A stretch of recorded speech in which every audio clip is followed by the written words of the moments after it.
ഞാൻ ഡോക്ടർ ദൃശ്യ ഗോപിനാഥ്. എൻ്റെ എൻ്റെ കലോത്സവ ഓർമ്മകൾ ഭയങ്കര വളരെ സന്തോഷം, വളരെ ഡിഫറെൻ്റാണ്.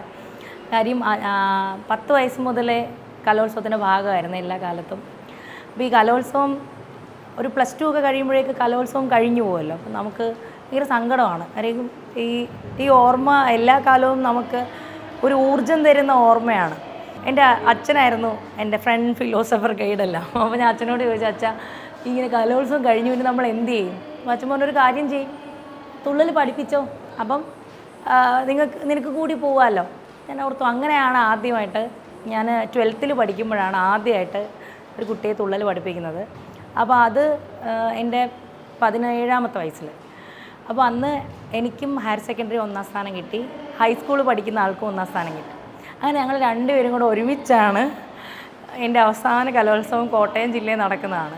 അത് 50th സ്കൂൾ കലോത്സവമായിരുന്നു. 50ാം കലോത്സവത്തിൽ ഞങ്ങൾ ഒരുമിച്ച് പങ്കെടുത്തു. അന്ന് രണ്ടുപേർക്കും A ഗ്രേഡ് കിട്ടി. അപ്പോൾ അങ്ങനെയാണ് കലോത്സവം തുടങ്ങുന്നതിന് ശേഷം ഇങ്ങോട്ട് എല്ലാ വർഷവും കുട്ടികളെ പഠിപ്പിച്ച് കലോത്സവത്തിനുണ്ട്. അപ്പോൾ കലോത്സവത്തിന് എൻ്റെ ഓർമ്മകളുടെയും എൻ്റെ ഇഷ്ടത്തിൻ്റെയും എൻ്റെ ഗൃഹാതുരത്വത്തിൻ്റെയും ഒക്കെ സ്വഭാവം എനിക്ക് ബേസിക്കലി കലോത്സവങ്ങളോട് ഉണ്ട്. എനിക്കിഷ്ടമാണ്. കാര്യം അപ്പോൾ നമ്മൾ പലതരം അലിഗേഷൻസിൻ്റെ ഇടയിൽ ഉണ്ടാകുമ്പോഴും പലതരം പ്രശ്നങ്ങൾ ഇതിൻ്റെ ഇടയിൽ, ഒരുപാട് സംഘർഷങ്ങളും ബുദ്ധിമുട്ടുകളും എല്ലാം ഉണ്ടാകുന്നു എന്നിരുന്നാൽ പോലും കുട്ടികൾക്ക് ഉള്ളൊരവസരം, ഒരു പ്രധാന അവസരം തന്നെയാണ് സ്കൂൾ കലോത്സവങ്ങൾ കൊണ്ടുവരുന്നത്. മോശമായ ഓർമ്മകൾ എനിക്കുണ്ട്, ഒരുപാട് മോശമായ ഓർമ്മകളുണ്ട്. പക്ഷേ എന്നാലും ആ മോശമായ ഓർമ്മകളെയൊക്കെ പോസിറ്റീവ് ആക്കാൻ ഉള്ളൊരു കഴിവ്, ഒരു വൈബ് മുഴുവനായിട്ടും ആ ഒരു മേളയ്ക്കുണ്ട്. എല്ലാവർക്കും ഉള്ളതുപോലെ പലതരം അനുഭവങ്ങളുണ്ടാവുമല്ലോ. ഒരുപാട് മോശം അനുഭവങ്ങൾ, ഹയർ അപ്പീലുകൾ, അതെല്ലാം നമ്മുടെ ലൈഫിൻ്റെ ഭാഗമാണ്. പക്ഷെ എന്നിരുന്നാൽ പോലും ജീവിതത്തെ എങ്ങനെയാണ്, ഓരോ തോൽവി എങ്ങനെയാണ് നമ്മുടെ അടുത്ത ഘട്ടത്തെ കൊണ്ടുവരുന്നത് എന്ന് ഒരു കലോത്സവത്തിലെ പ്രധാന ഓർമ്മയാണ്. ജീവിതത്തെ സഹായിച്ചിട്ടുമുണ്ട്.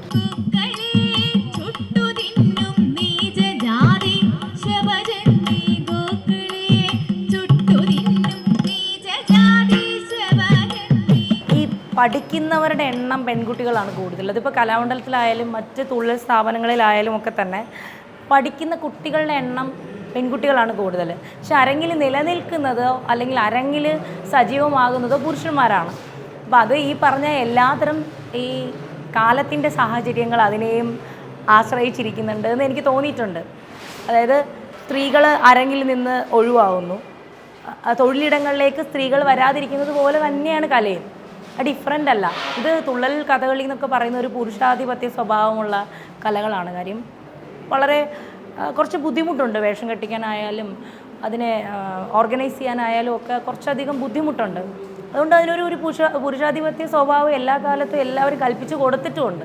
പക്ഷെ അതിനെ അതിജീവിച്ച് എങ്ങനെയാണ് നാളത്തെ പെൺകുട്ടികൾ മുന്നോട്ട് വരുന്നത് എന്നുള്ളത് വളരെ പ്രധാനപ്പെട്ട കാര്യമാണ്. അതിന് ഇതൊരു ചവിട്ടുപടി തന്നെയാണ്. ഇത് കായികക്ഷമത വളരെയധികം വേണം തുള്ളലിന്. കാര്യം പാടിക്കൊണ്ട് കളിക്കുന്നു എന്ന് പറയുമ്പോൾ കായികക്ഷമത വളരെ നന്നായിട്ട് വേണം. അപ്പോൾ അതുകൊണ്ടാണ് അത് കുറച്ചും കൂടി ഈ ഫിസിക്കലി സ്ത്രീകൾ പുറകോട്ടാണ് എന്നുള്ളത് കൊണ്ടാണ് അതൊരു പുരുഷാധിപത്യ സ്വഭാവം ഉണ്ടാകുന്നത് കേട്ടോ. ഫിസിക്കലി മാത്രമാണ്. അപ്പോൾ അങ്ങനെ വരുമ്പോൾ അത് എന്തുകൊണ്ട് സ്ത്രീക്ക് പറ്റുന്നില്ല എന്നുള്ളത് കൊണ്ടാണ് 2018 അക്കാഡമിയുടെ സംഗീതനാടക അക്കാഡമി റീജിയണൽ തിയേറ്ററിൽ തുള്ളൽ പഞ്ചമം 5 മണിക്കൂർ 5 കഥകൾ 5 മണിക്കൂർ വളരെ തുടർച്ചയായി അവതരിപ്പിക്കുക എന്ന് പറയുമ്പോൾ ഇവിടെ ഒരു കായികക്ഷമതയിലും സ്ത്രീ ഒട്ടും പുറകിലോട്ടല്ല. അതൊരിക്കലും റെക്കോർഡോ അങ്ങനെയൊന്നുമല്ല. കൂടുതൽ സ്ത്രീകൾ ഈ രംഗത്തേക്ക് വരണം, സജീവമാകണം. അതൊരു സ്ത്രീ എന്ന നിലയിൽ എനിക്ക് കലയോട് ചെയ്യാൻ പറ്റുന്ന ഒരു ഞാൻ എന്താണ്, what you are gonna do with your art, നിങ്ങൾ നിങ്ങളുടെ കല കൊണ്ട് എന്താണ് ചെയ്തത് എന്നുള്ളത്. ഒന്ന്, തുള്ളലെന്ന് പറയുന്നത് ഒരു അധികാര വർഗ വിമോചനത്തിൻ്റെ സ്വഭാവം തുള്ളലിൽ എല്ലാ കാലവും ഉണ്ട്. കാര്യം 18ാം നൂറ്റാണ്ടിലെ അക്കാലത്തെ സാമൂഹിക രാഷ്ട്രീയ അന്തരീക്ഷമാണ് തുള്ളലെന്നുള്ള ഒരു ജനകീയ കല ഉണ്ടാക്കിയത്. അപ്പോൾ അങ്ങനെ ഒരു ജനകീയ കല ഉണ്ടാക്കുമ്പോൾ അത് എല്ലാ കാലവും റിലവൻ്റാണ്.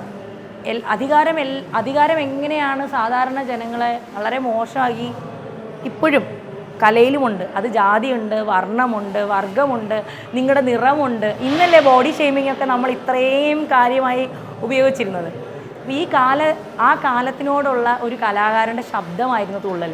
അതെല്ലാ കാലവും നിലനിൽക്കുന്നുണ്ട്. അതുകൊണ്ട് തന്നെയാണ് ഇന്നും അത് പ്രധാന ജനകീയ കലയായി. സവർണ അധികാര കലകൾ ഇന്നും അരങ്ങുവാണിരുന്ന കാലത്ത് തുള്ളൽ ഒരു പ്രധാന കലയായി മാറുന്നത് തുള്ളലിൻ്റെ സ്വഭാവം കൊണ്ട് കൂടിയാണ്.